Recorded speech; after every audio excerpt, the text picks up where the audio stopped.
நீங்கள் இணைந்திருப்பது பிரிட்டன் தமிழ் பக்தி.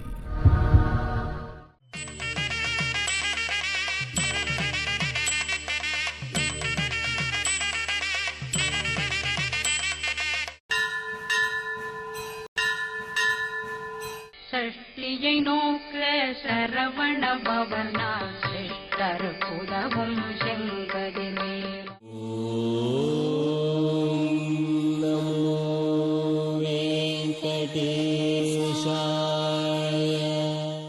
கொடிமர தத்துவம். கொடிமரம் மூலவருக்கு இணையானது. கோவிலில் வாயில் படி இருந்தால் அதை பெரும்பாலான பக்தர்கள் தொட்டு கும்பிடுவதை பார்த்திருப்பீர்கள். வாயில் படியை ஏன் தொட்டு கும்பிட வேண்டும்? இதில் அறிவியல் பூர்வமான ஒரு செயலை நம் முன்னோர்கள் வைத்திருக்கிறார்கள். ஒரு பக்தன் கோவில் வாசல் படியை தொடக்குனியும் போது அது முதலில் அவனிடம் பணிவை ஏற்படுத்துகிறது. அடுத்தது அவன் உடம்பில் உள்ள சூரிய நாடியை இயக்குகிறது. படிகட்டை தொட்ட பிறகு வலது கை விரல்களை நம் நெற்றியில் புருவ மத்தியில் உள்ள ஆஞ்ஞா சக்கரம் மீது வைத்து அழுத்த வேண்டும். இது நம்மிடம் உள்ள தீய சக்திகளை விரட்டும். அத்தோடு தெய்வ சன்னதிகளில் இருந்து வரும் அருள் அதிர்வலைகளை மிக எளிதாக நமக்குள் கிரகிக்கச் செய்யும்.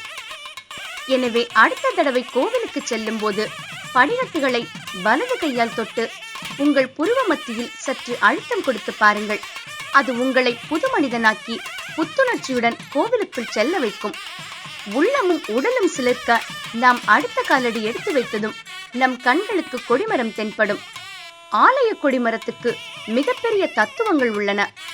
தமிழ்நாட்டில் ஆலயங்களில் கொடிமரம் வைத்திருந்த பழக்கம் 2000 ஆண்டுகளுக்கு முன்பே வழக்கத்தில் இருந்ததற்கு பல உதாரணங்கள் உள்ளன. கோவிலில் திருவிழா தொடங்கும் சமயத்தில் கொடியேற்றம் நடந்ததை சங்க இலக்கியமான பட்டினப்பாலையில் மலர்மணி வாயில் பலர் தொழ கொடியும் என்று குறிப்பிடப்பட்டுள்ளது. காடுகளில் சில மரங்களில் கொடி சுற்றி படர்ந்திருப்பதை பார்த்திருப்பீர்கள்.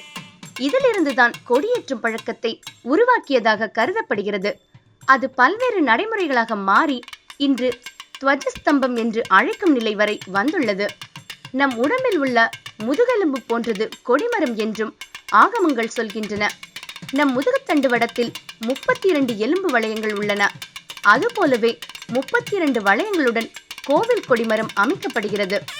நம் முதுகுத்தண்டில் மூலாதாரம், சுவாதிஷ்டானம், மணிப்பூரகம், அநாகதம், விசுப்தி, ஆஞ்ஞா எனப்படும் 6 ஆதாரங்களும் இடை, பிங்கலை, சுழிமுனை என்ற 3 நாடிகளும் அமைந்துள்ளன.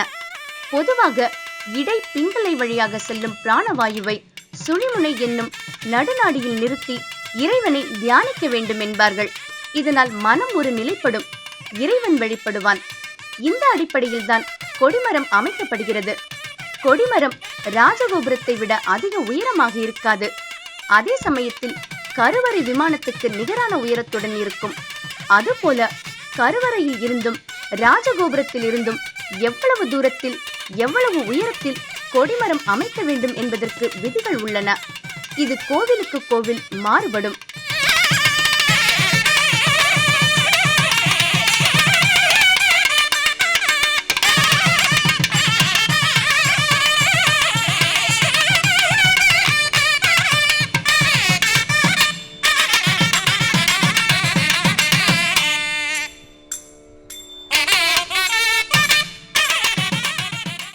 ஆனால் பெரும்பாலும் கொடிமரத்தில் 5 1 பாகம் பூமிக்குள் இருக்கும்படி அமைப்பார்கள்.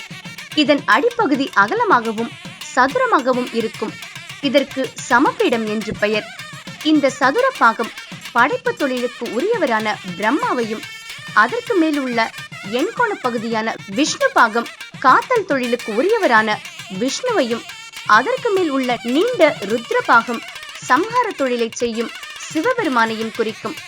அதாவது கொடிமரம் என்பது மும்மூர்த்திகளையும் அவர்கள் மேற்கொள்ளும் 3 தொழில்களையும் உணர்த்துகின்ற ஒரு அடையாளமாக திகழ்கிறது.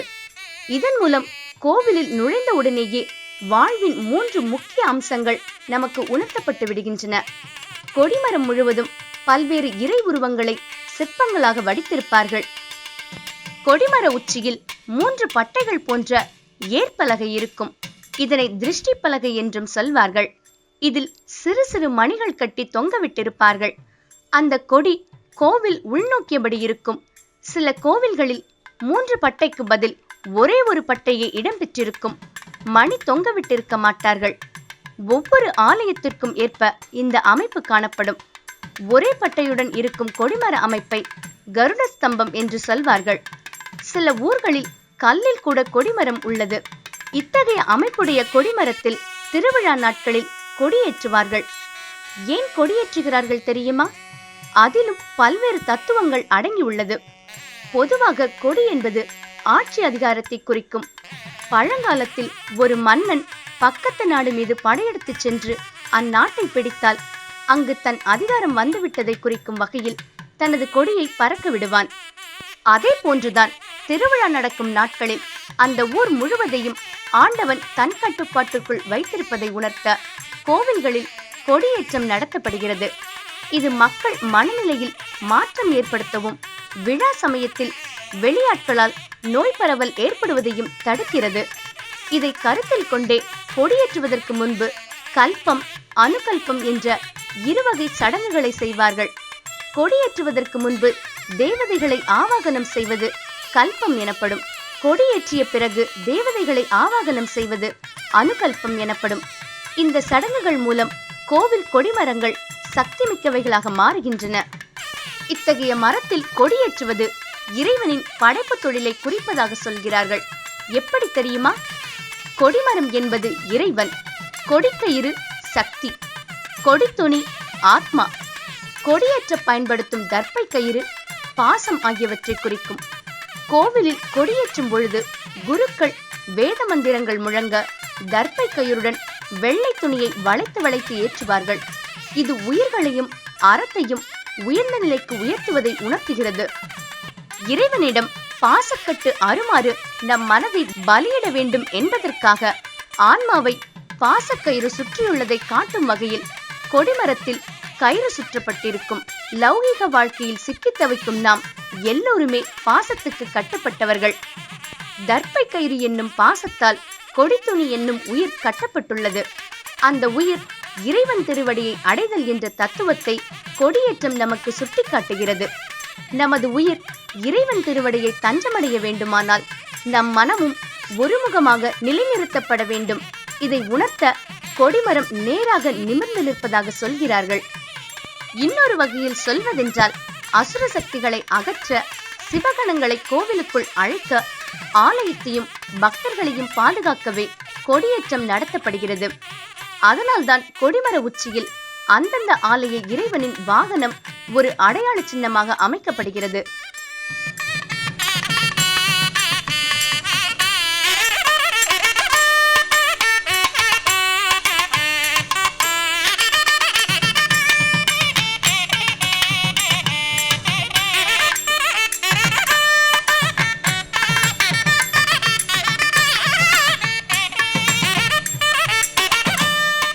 சிவன் கோவிலில் நந்தி, பெருமாள் கோவிலில் கருடன், அம்மன் கோவிலில் சிங்கம், விநாயகர் கோவிலில் எலி, முருகன் கோவிலில் மயில், சாஸ்தா கோவிலில் குதிரை உருவம் அமைக்கப்படும். இந்த உருவங்களைத்தான் அந்தந்த ஆலயங்களில் கொடிகளில் வரைந்து ஏற்றுவார்கள். கீழ்நிலையில் உள்ள ஆன்மாவை இறைவன் உயர்நிலைக்கு உயர்த்துகிறான் என்பதை இது காட்டுகிறது. இப்படி பல்வேறு வகைகளில் சிறப்புடைய கொடிமரத்துக்கு மூலவலிங்கத்துக்கு செய்யும் அபிஷேகம், ஆராதனை, நெய்வேத்தியம் முதலிய அனைத்தும் செய்ய வேண்டும் என்பது விதியாகும். அந்த அளவுக்கு கொடிமரம் மூலவருக்கு நிகரானது. இன்னும் சொல்ல போனால் கொடிமரம் அருகில் நின்று நாம் செய்யும் எல்லா பிரார்த்தனைகளும் மூலவரிடம் எதிரொலிக்கும் என்பது குறிப்பிடத்தக்கது. கொடிமரத்தை தொட்டு வணங்கினால் மட்டும் போதாது, சுற்றி வந்தும் வணங்குதல் வேண்டும். மகாவித்வான் மீனாட்சி சுந்தரம் ஓரறிவை ஆறறிவு வணங்குகிறது என்று பாடியுள்ளார். ஓரறிவுள்ள மரத்தை ஆறறிவுள்ள மனிதன் வழிபடுகிறான் என்பதுதான் இதன் பொருள். இந்த வணக்க முறைக்கும் விதிமுறை உள்ளது.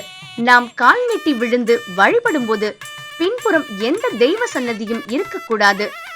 ஆலயத்தின் உள்ளே பல சன்னதிகள் இருக்கும் என்பதால் தான் விழுந்து வணங்கக்கூடாது. கொடிமரம் இருக்கும் பகுதியில் எந்த சன்னதியும் இருக்காது என்பதால் தான் கொடிமரம் அருகே விழுந்து வணங்க வேண்டும் என்கிறார்கள். ஆண்கள் எப்போதும் 2 கால்கள், 2 கைகள், 2 காதுகள், நெற்றி, மார்பு ஆகிய 8 உறுப்புகளும் தரையில் படும் வகையில் அஷ்டாங்க நமஸ்காரம் செய்தல் வேண்டும். பெண்கள் தலை, 2 முழங்கால், 2 உள்ளங்கைகள் ஆகிய 5 உறுப்புகள் தரையில் பட பஞ்சாங்க நமஸ்காரம் செய்ய வேண்டும். கொடிமரத்தை வழிபடும் போது நேராக நின்று வணங்கக்கூடாது. கெட்ட கதிர்கள் நம் உடலுக்கு கெடுதல் ஏற்படுத்திவிடக் கூடாது என்பதற்காகத்தான் நம் முன்னோர்கள் அப்படி சொல்லி வைத்துள்ளனர். பொதுவாக கோவிலில் யாக வேள்விகள் நடத்தும் போது அவற்றை கொடிமரம் அருகில் தான் நடத்துவார்கள். இதனால் அந்த இடம் மந்திர சக்தி மிகுந்த இடமாக மாறும். அடிக்கடியாக வேள்விகள் நடத்தும் பட்சத்தில் ஆல்பா, பீட்டா, காமா கதிர்கள் நிரம்பிவிடும். ஆல்பா, பீட்டா இரு கதிர்களும் பாதிப்பை ஏற்படுத்தாது.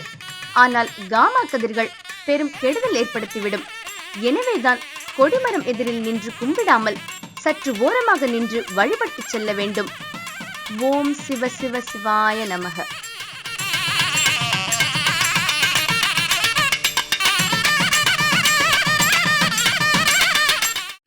மேலும் இது போன்ற நிகழ்வுகளுக்கு இணைந்திருங்கள்.